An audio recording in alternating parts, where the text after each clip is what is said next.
इतिहास याद रखे कि साधुओं के साथ में इस प्रकार की दुर्दांत राक्षसीय घटना का बदला क्या होता है, परिणाम क्या होता है, यह इतिहास बनना चाहिए। प्यारे बंधुओं, ये तो सरकारों की बातें हैं, ये तो नेताओं की बातें हैं। जो नेता केवल नोट और वोट के लिए जीते हैं, उनका लक्ष्य केवल नोट और वोट होता है, ना उनका लक्ष्य धर्म है, ना सनातन है, ना कोई जात है, ना पात है, ना कोई संप्रदाय है, ना कोई साधु संत है, ना हिंदू से मतलब है, ना मुसलमान से मतलब है उन नेताओं को। प्यारे बंधुओं, इसलिए उन नेताओं की बात छोड़िए, प्यारे बंधुओं, इसलिए उन नेताओं की आशा छोड़िए। हमें बिल्कुल उनकी आशा नहीं करनी है। हम आप सबको प्रतिज्ञा करनी है, संकल्प लेना है प्यारे बंधुओं, छोड़ेंगे नहीं, इस घटना को भूलेंगे नहीं। याचना नहीं अब रण होगा, याचना नहीं अब रण होगा। परिणाम बहुत भीषण होगा। याचना नहीं अब रण होगा, परिणाम बहुत भीषण होगा। भारत देश ही नहीं, अब पूरे विश्व में रण का घोष होगा। एक भी मुसलमान भारत में जब तक जीवित रहेगा तब तक यह रण चलता रहेगा।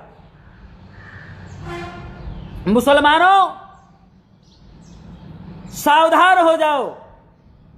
अब तक तुम लोगों ने छोटे छोटे कीड़े मकोड़ों की व्यवस्था की थी, अब तुम लोगों ने साधुओं के ऊपर हाथ उठाया है, वो भी अखाड़े के साधुओं के ऊपर। अब हम लोग शांत नहीं बैठेंगे। हम लोग संविधान के ऊपर चलने वाले लोग हैं। हम लोग देश के प्रधानमंत्री की बात मानने वाले लोग हैं। प्रधानमंत्री ने एक बार कहा कि 22 तारीख को कर्फ्यू का पालन करना है। हम लोगों ने, पूरे देश के साधुओं ने अपने अपने सनातनियों को, अपने अपने अनुयायियों को, अपने अपने शिष्यों को कहा कि देश का राजा बोल रहा है, देश का प्रधानमंत्री की आज्ञा है, इसलिए हमें पालन करना है। हम लोग शांत बैठ गए। प्रधानमंत्री जी ने कहा कि 25 तारीख से लॉकडाउन हो जाएगा, हम लोगों ने पालन किया। आगे लॉकडाउन बढ़ाया गया, हम लोगों ने पालन किया, अभी भी पालन किए बैठे हैं, और जब तक ये लॉकडाउन है तब तक बैठे हैं।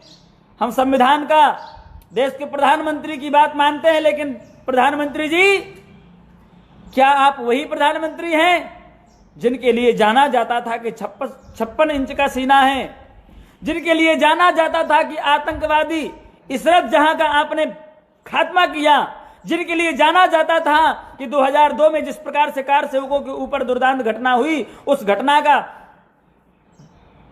परिणाम बदला लेते हुए आपने राक्षसों का संहार किया, और उस राक्षसों के संहार का आपको तोहफा मिला, आपको पारितोषिक मिला कि आप देश के प्रधानमंत्री बनाए गए। वह 2002 की घटना ही थी जिसके कारण से आप प्रधानमंत्री बने। मोदी जी, आपसे हाथ जोड़ करके यह साधु भीख मांगता है,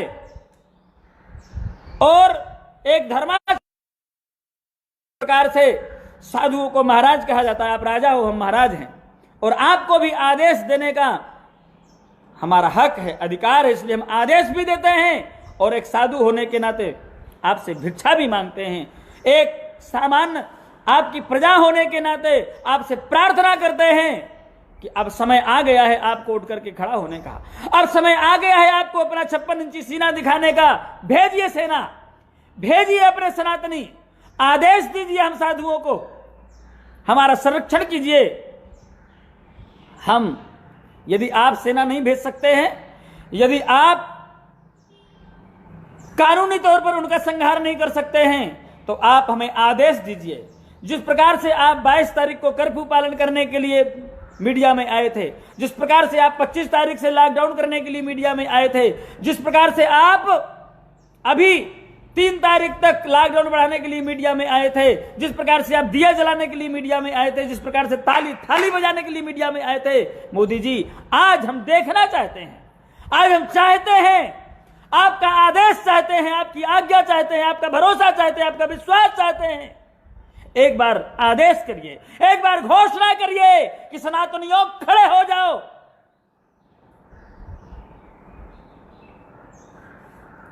हम तैयार हैं प्रतिशोध लेने के लिए, हम तैयार हैं प्रतिशोध लेने के लिए। जिस प्रकार से महाराष्ट्र में जो घटना हुई है, उस घटना का प्रतिशोध लेने के लिए हम तैयार हैं। हमारे हृदय का, हमारे रगों का, हमारे शरीर का, नसों का खून बिजली की भांति दौड़ रहा है।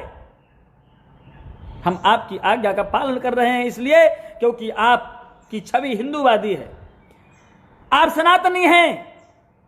आपको पूरा विश्व जानता है कि आप सनातन धर्मावलंबी है, सनातन धर्म की रक्षा करने वाले हैं, यह आपके लिए जाना जाता है। इसलिए आज हम चाहते हैं कि आपके मुख से घोषणा हो, अन्यथा मोदी जी, अन्यथा उद्धव ठाकरे जी, अन्यथा देश के सभी नेता लोग, सुन लो, शांत नहीं बैठेंगे। आप कुछ करिए तो ठीक है, अन्यथा अब देश का हिंदू शांत नहीं बैठेगा, अब सनातन धर्मावलंबी शांत नहीं बैठेंगे। इसका प्रतिशोध होगा, इसका बदला लिया जाएगा, जरूर लिया जाएगा। हम देखते हैं 3 तारीख तक क्या होता है। हम देश की और महाराष्ट्र की सरकार को, भारत सरकार और महाराष्ट्र सरकार को 3 तारीख तक का समय देते हैं। यदि 3 तारीख तक उन दुष्टों का वध नहीं हुआ, उन राक्षसों का वध नहीं हुआ, कुछ नहीं, हमें जेल नहीं चाहिए, हम ये नहीं चाहेंगे कि उनको जेल भेजा जाए, उनका सिर्फ और सिर्फ वध चाहते हैं।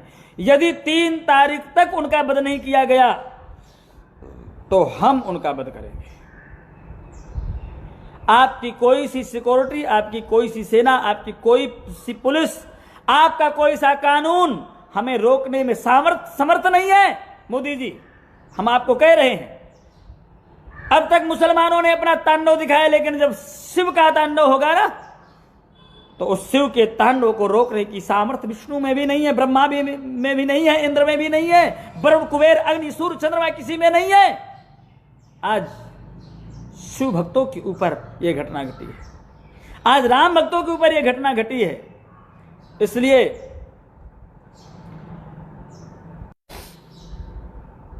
देश में एक छोटी सी घटना होती है तो पूरे देश का मीडिया, भाण मीडिया, हल्ला मचाता है, डिबेट करता है। अब कोरोना में लगा है।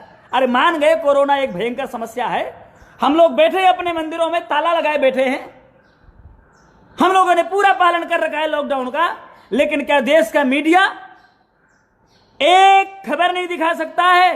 क्या देश का मीडिया एक डिबेट नहीं कर सकता इस विषय के लिए? क्या देश का मीडिया एक प्रश्न उन मौलानाओं से नहीं पूछ सकता है जिस प्रकार से हमसे पूछा जाता था, हमारे धर्माचार्यों से पूछा जाता था? क्या उन मौलानाओं से पूछना कि तुम्हारी हिम्मत नहीं है? क्या तुम्हारे मुख में दही जम गया है? क्या तुम्हारी जीवा कट गई है? क्या तुम्हारी जीवा में रक्त नहीं है? क्या तुम्हारी जीवा पत्थर की हो गई है? भांड मीडिया जिस प्रकार से चुप है साधुओं की हत्या पर, तुम्हें भी इसका जवाब दिया जाएगा।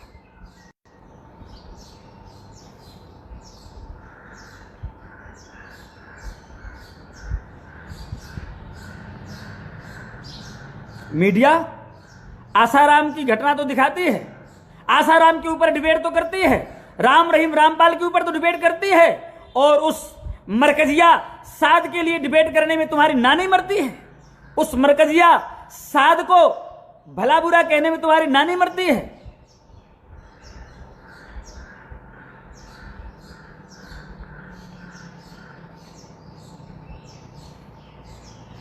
आसाराम का बिजली का बिल, आसाराम की संपत्ति, आसाराम के मठ मंदिर दिखाने में महाराज बड़े बढ़ा चढ़ा करके दिखाती है मीडिया, लेकिन क्या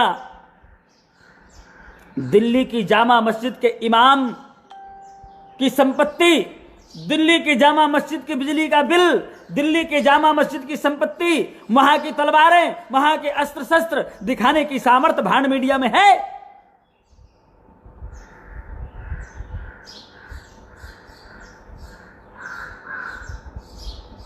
रुकेंगे नहीं, बैठेंगे नहीं। देशवासियों, जितने लोग आज, बहुत लोग जुड़े हैं मेरे, आज ऐतिहासिक लोग मेरे उसमें लाइव में जुड़े हैं, मैं आप सबसे हाथ जोड़ करके प्रार्थना करता हूं, 3 तारीख तक देखिए, और 3 तारीख के बाद में कूच किया जाएगा, रणभेरी बजेगी, डंका बजेगा, हम लड़ेंगे, युद्ध की घोषणा होगी प्यारे बंधुओं। और आप सबको, यदि आपके अंदर हिंदू का रक्त है, आप लोग सनातन धर्मावलंबी हैं, थोड़ी भी शर्म है, संकोच है, थोड़ी भी यदि आज आन बान शान की मर्यादा का पालन करने के लिए आप लोग जीते हैं, तो तैयार रहना है। 3 तारीख के बाद में रणभेरी बजेगी, युद्ध होगा, हम लोग चढ़ाई करेंगे, इसका बदला लेंगे। बस इन्हीं शब्दों के साथ में जय सिया राम।